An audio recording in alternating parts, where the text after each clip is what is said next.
IDF troops are drawing closer to the defeat of the Khan Yunis brigade in South Gaza and effective control above ground in the Hamas stronghold. Ground forces have encircled the city and are advancing against the remaining resistance. And ILTV Steve Leibovich has more. In southern Gaza, IDF troops carried on fierce battles, killing scores of Sinwar's men deep inside Khan Yunis. An IDF statement said the 98th Division is continuing the large-scale offensive, increasing the pressure on Hamas while eliminating many terror cells with sniper fire, tank shelling, and airstrikes. Givati Brigade operations raided and captured terrorist assets after precise airstrikes prepared the conditions in the field for the ground forces. The 646th Brigade located rockets, anti-aircraft missiles, and other military equipment used by Hamas. To complete the mission in Gaza, Israel could soon advance on the city of Rafiah on the Egyptian border. The IDF launched targeted airstrikes in the city, hitting Hamas targets. The area is teeming with civilians, with over 1 million inhabitants, and the only remaining city in Gaza not contested or controlled by Israeli ground forces. In central Gaza, the IDF demolished a tunnel that was 1 kilometer long and exited 1.5 kilometers from the Israeli border. It was later destroyed by combat engineers. Israel is steadily reducing Hamas power all over Gaza. At the Knesset in Jerusalem, Prime Minister Netanyahu once again stated the justification and the goals of the war. מול אפלת הברבריות שהתרגשה ובאה עלינו, אנחנו עומדים כחומה בצורה. הגדרנו את יעדי המלחמה, והם שרירים וקיימים. להביא למיטוט שלטון החמאס, להחזיר את חטופינו, את כל חטופינו, הביתה, ולהבטיח שעזה לא תהווה עוד איום על ישראל. מי שמרים עלינו את ידו בעזה, מי שמרים את ידיו עלינו בכל מקום אחר, מרגיש מהר מאוד את נחת ידינו. אין ולא תהיה שום פשרה למה שנוגע להבטחת קיומנו ועתידנו לדורי דורות. They deny the kidnapping of our children, the murder of our grandchildren, the rape of our daughters. The new Nazis we face today will stop at nothing to destroy civilization as we know it. The World Jewish Congress was created exactly for these times like this, so every Jew can fall asleep at night knowing they are safe in their own home. We are a voice for the Jewish people everywhere. We are the World Jewish Congress. Optimistic reports about a potential new hostage deal were overly hopeful. This after Qatar mediators told Israel that the Hamas terror group has rejected Israel's latest offer for a deal that would see the release of the Palestinian security prisoners and a significant pause in the fighting. And ILTV's Devo Klein has more. Hamas reportedly toughened its stance in the negotiations, telling Qatari mediators that the release of the hostages would have to include an end to the war and a ceasefire for 10 to 15 years. Unnamed Israeli officials say chances for a deal are not at zero and that other proposals are being worked on. White House Middle East czar Brett McGurk is currently sitting in Doha pushing for a deal and was in Cairo earlier this week for talks with Egyptian counterparts aimed at the same goal. As I said, Brett's in the region right now, and while he's having lots of conversations on lots of issues, this is certainly top of his agenda, and he's in Doha, as I said today. I don't want to get ahead of those discussions, except to repeat what I said yesterday, which is these are very sober and serious discussions we're having, and we certainly want to see another humanitarian pause put in place so that we can, again, get aid in and get people out.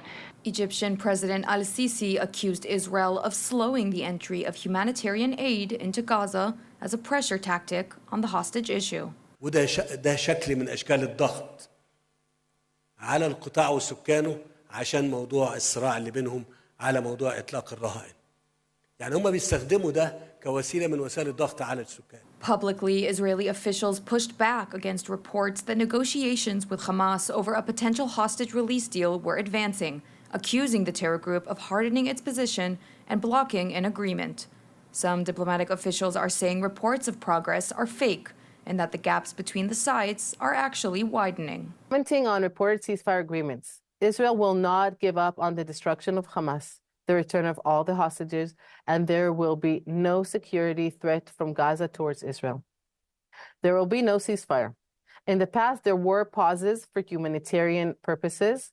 That agreement was breached by Hamas. Experience the power of truth with ILTV News. If you're looking for quality content and captivating visuals, join our news community and become an integral part of our team as we embark on a mission to unveil the real Israel, dismantling the web of lies and misinformation that surround reporting on Israel. By subscribing to ILTV News, you will not only have access to the latest updates, but you will also amplify our message, creating a ripple effect that carries the truth far and wide. Subscribe today and help reshape the narrative. Available on the web, Android, and Apple. We're now joined by former Chief of Staff for Prime Minister Benjamin Netanyahu, Ari Haro. Ari, you have worked with the Prime Minister, but can you even imagine the pressure now to stop the war, to bring hostages home? I mean, this on the one hand, but on the other hand, the need to continue the war to defeat Hamas. I think that the position, the job of Prime Minister of Israel is always one of the most, if not the most, complex and difficult jobs in the world. You're always juggling many considerations, many issues that have long-term and potentially existential ramifications for the state of Israel. And the current situation is no different. The Prime Minister is well-versed in these juggling acts, let's call it. And I think that while it's a very difficult situation and a situation that is unprecedented, not only in Israel, but ever, to have hundreds of hostages, civilian hostages being held by a terror organization, while simultaneously trying to fight and dismantle this terror organization is obviously a very difficult challenge. But it's a challenge that I know that the people of Israel are up for, as long as we attain the two goals that you mentioned, which is bringing back the hostages and defeating and dismantling Hamas. Of course, two huge challenges. I mean, there's now an open spat between Israel and Qatar, the mediator of the first hostage deal in November, and trying to reach the second one right now. Do you think Netanyahu is fed up with the apparently two-faced pro-Hamas bias of those Qataris? I think so, and I think that Israel is in no way surprised or, there's no part of the Israeli leadership or the Israeli military that is mistaken as to Qatar's real role here. They are not a neutral negotiating party. They are representing Hamas in these negotiations.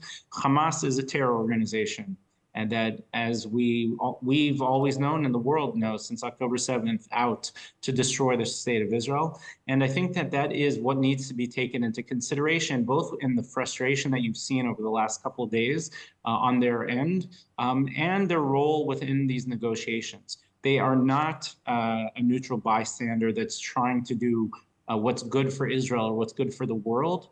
Rather, they are an extension, they are the main financier of Hamas and Hamas terrorism. And any talks with them and any comments that are made about them have to be taken in that light. All right, the IDF says Hamas is nearly beaten in Khan Yunis. When that's done, the next move could be toward the Egyptian border in Rafah. Some would argue it should have been the army's first and not last objectives because it's from Egypt that Hamas really received everything and had to attack Israel. In your estimation, is Rafah really next? I think that, to question the tactics that the military decided upon is not the right approach. I think that there was rationale and logic in the way things have unfolded. And I think that there is no question that once we complete the initial stages in Khan Yunis, that the army will move down to Rafah. You cannot allow Rafah to stand as is, and definitely not the Philadelphia border or the Philadelphia corridor, as you rightly pointed out just before Amit.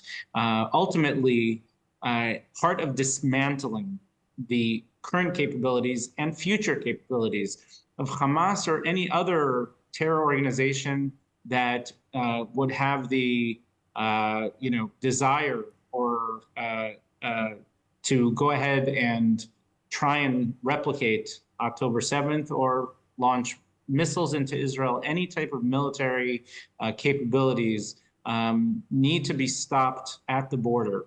And I think that it's clear to the Israeli leadership, it's clear to Israeli military that the job in Gaza cannot be done, cannot be finished before we deal with Rafah and before we come up with an ironclad solution for the Philadelphia corridor. Definitely, and there's still a lot of work to be done. Ari, thank you so much for joining us today and stay safe. Thank you. You too, Amit.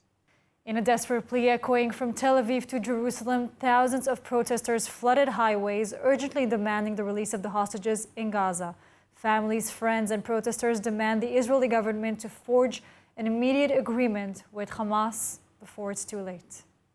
We are asking to release the men, women, elderly, kids that are being hostage right now in Hamas, in Gaza. They are being tortured, raped.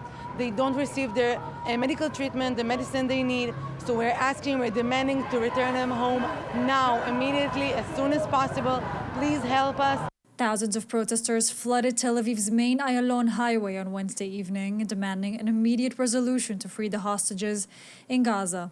The protest coincided after reports of ongoing talks between Israel and Hamas, brokered by the United States, Egypt, and Qatar. Israeli officials, however, denied claims of progress as Hamas is maintaining rigid positions and obstruct potential compromises. Amidst the unrest, an Egyptian official disclosed that Israel proposed a 2-month ceasefire, suggesting hostage release in exchange for the release of Palestinian prisoners. Additionally, top Hamas leaders in Gaza would be allowed to relocate. However, Hamas rejected this proposal, insisting on an end to the Israeli offensive and withdrawal before releasing any more hostages. Another large protest took place near the residence of Prime Minister Benjamin Netanyahu in Jerusalem. My brother, Dror, is 49 years old. He's being held in Gaza for 110 days. And we came here today to tell the Israeli government that we are demanding them to do everything they can and to initiate another agreement with Hamas to release Dror and the other hostages right now, today, sooner than tomorrow. Moreover, activists sought to prevent humanitarian aid from entering Gaza until the hostages are freed. Only 9 out of 60 trucks successfully crossed the Kerem Shalom border crossing as protesters physically blocked the rest. The axis of anti-Israel nations was on display in Ankara, where Turkey's President Recep Tayyip Erdogan chose to give a warm reception to Iranian President Ibrahim Raisi. And ILTV's Steve Leibovich has the story. Turkey welcomed the Iranian leader, who has been orchestrating attacks against Israel on multiple fronts, from Hezbollah in Lebanon to the Houthis in Yemen, in support of Hamas in Gaza. After meeting with the head of the snake, Turkey's leader, Tayyip Erdogan, appeared to give Iran a pass for enabling the war in Gaza.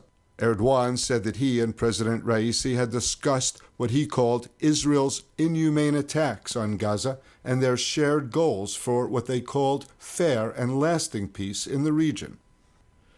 We agreed on the importance of refraining from steps that will further threaten the security and stability of our region, typed Erdogan, adding a vague message that Turkey and Iran had agreed to continue cooperation against cross-border threats. In his comment, Raisi appeared to criticize his Turkish hosts' continuing commercial ties with Israel. در جهت وادار کردن رژیم صهیونیستی به پایان این همه ظلم‌ها و جنایت‌ها، ما معتقدیم کشورهای مرتبط با رژیم صهیونیستی حتما میتونه اقداماتشون در جهت وادار کردن این رژیم به پایان دادن به این همه ظلم و جنایت. Iran leads what it calls the axis of resistance that includes Hamas, Yemen's Houthis, and other Shiite Muslim groups in the region that have confronted Israel and its Western allies. Turkey has been vocal in its condemnation of Israel's war in Gaza and has called for an immediate ceasefire and backed legal steps for Israel to be tried for genocide. In light of South Africa's case against Israel at the ICJ, a web of South African organizations and strawman companies were exposed for funneling funds to Hamas. And ILTV's Devo Klein has more. The Jerusalem Post has exposed a network of South African organizations and strawman companies believed to be deeply entwined in funding Hamas activities. This allegedly occurs through the Al-Quds Foundation, an international group sanctioned by the U.S. and outlawed by Israel, using accounts registered in major local South African banks, including Standard Bank, Nedbank, and Absa. The Al-Quds International Foundation, established in Beirut in 2001, is identified by the U.S. Department of Treasury as a Hamas fundraising entity operating under the guise of a charity. Despite being sanctioned by both the U.S. and Israel, the foundation, with around 13 branches globally, including one in South Africa named Al-Quds Foundation SA, continues its operation. The South African chapter, headed by Sheikh Ibrahim Gabriels, reportedly faced obstacles in transferring funds directly to Hamas. Instead, they allegedly used a proxy with accounts in Standard Bank and Nedbank to bypass these issues. Sheikh Hamid bin Abdullah Al-Ahmar, a Yemeni businessman based in Turkey, reportedly manages the financial transactions from South Africa to the Lebanese hub of the Hamas-affiliated group. Al-Ahmar, known for his ties to terror groups, has allegedly used his influence to facilitate financial support for Hamas. Despite the gravity of these claims, Nedbank, one of the implicated banks, maintains that it adheres to stringent compliance programs to combat illicit activities. And joining us now on the next steps at the ICJ and to understand what's next is founder and president of the Shurat Hadin Law Center, Nitzana Darshan-Leitner. Nitzana, what should we expect the ICJ to rule on Friday, really tomorrow? What are we going to hear? The ICJ is supposed to decide whether it's giving injunction against Israel or not, the injunction to stop the war. The preliminary act was asked by the South Africa complaints in order to limit the harm that is caused to the population as a result of the so-called genocide that Israel commits in Gaza. Really, as you're saying, so-called, because Israel has dismissed the genocide allegations, citing the right to self-defense for all the obvious reasons that we know here in Israel. What is the Israeli defense expected to do right now? Ignore or comply? I mean, what are we supposed to hear from them?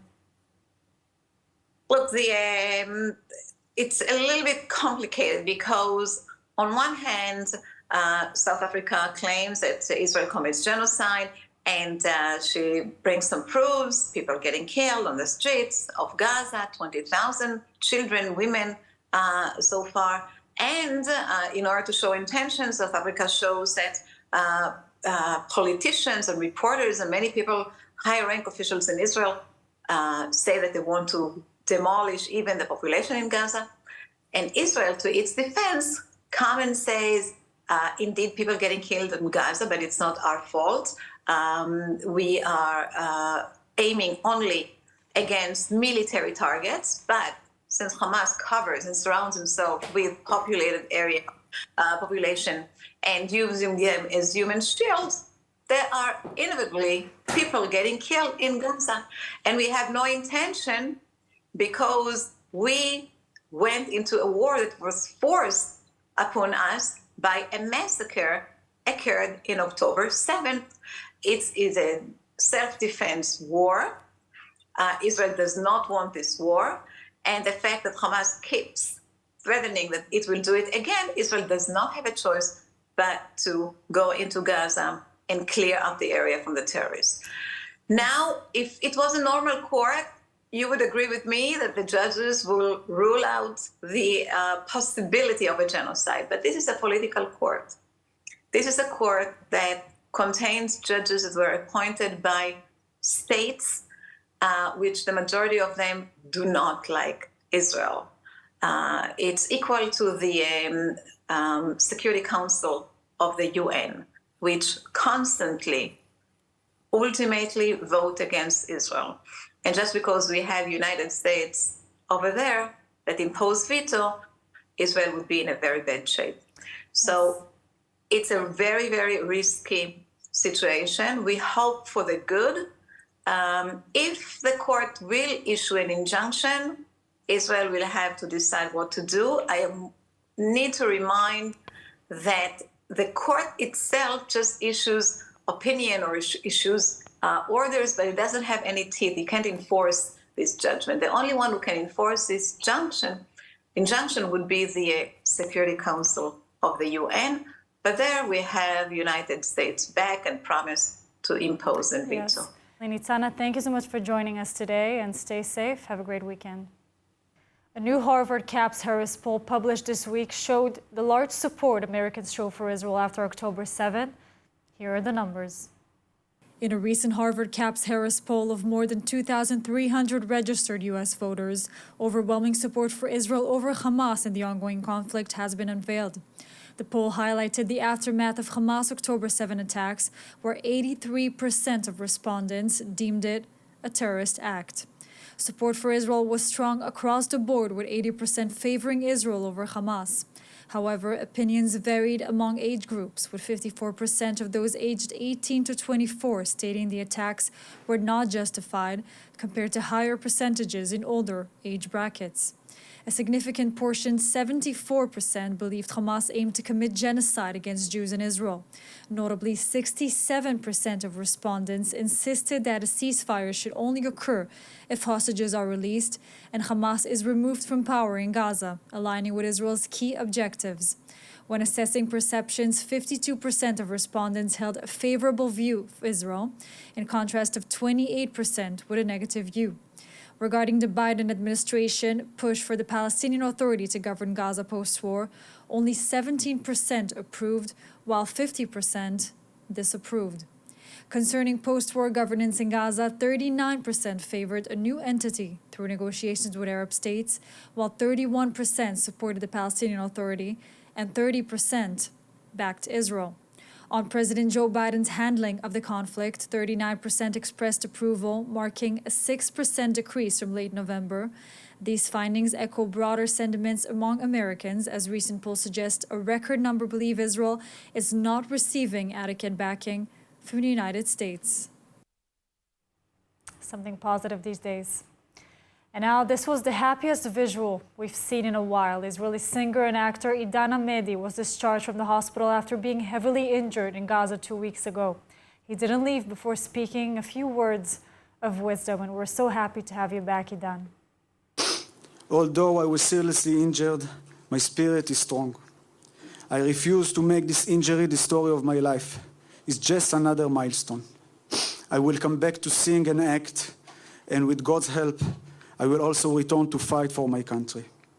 The Israeli people are the strongest people in the world. When we are united, we are invincible. It will take time, but we will win this war. We have no other choice. And now let's take a look at the weather forecast. Mostly cloudy skies are expected tonight around the country, with lows of around 10 degrees Celsius or 51 degrees Fahrenheit. Then tomorrow, winds should pick up again and last throughout the rest of the weekend, with temperatures reaching highs of 15 degrees Celsius or 60 degrees Fahrenheit. And that's all for today's news. For more updates from Israel on all your devices, check out our ILTV channel, subscribe to our ILTV newsletter, and of course, do not forget to check out our new and improved website, ILTV.tv, with all of the latest news from the heart of the State of Israel. I'm Amit Harari. Have a great weekend, stay safe, and thank you so much for watching.